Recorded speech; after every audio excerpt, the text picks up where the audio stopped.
Despite an increase in viewers since the pandemic, esport has still faced challenges. ESL, which runs lucrative tournaments around the world, normally sells out arenas.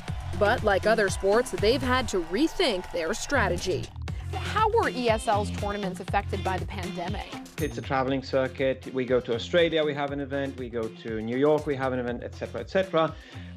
So the pandemic has greatly restricted travel and, in general, in-person competition. So in March, we had to cancel all our audience shows. We had the entire arena and we played out the games in an empty arena.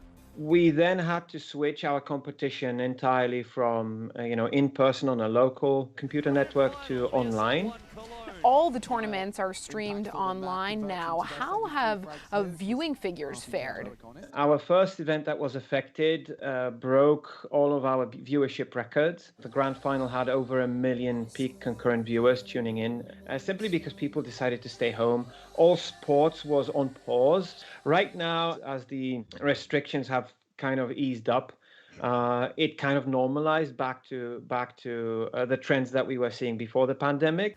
And just looking overall, now that we're a few months into the pandemic, do you think the challenges of the pandemic mean that more mainstream sports and teams will turn to esports?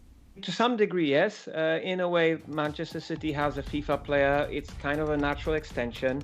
But for the most part, they earn millions and big millions revenues that I would still dream of seeing in esports, because we're still smaller than a global sport like soccer on NBA, NFL.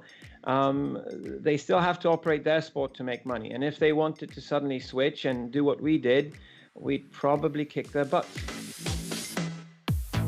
Clubs from football's most watched leagues already have their own professional gamers who represent and even wear team colors in FIFA esports tournaments, which are streamed on platforms such as Twitch. Ryan Pessoa is Manchester City's official esports player. 2020 has seen so many sporting events canceled or postponed. However, esports have fared relatively well, with a lot of mainstream sports turning to esports as an alternative.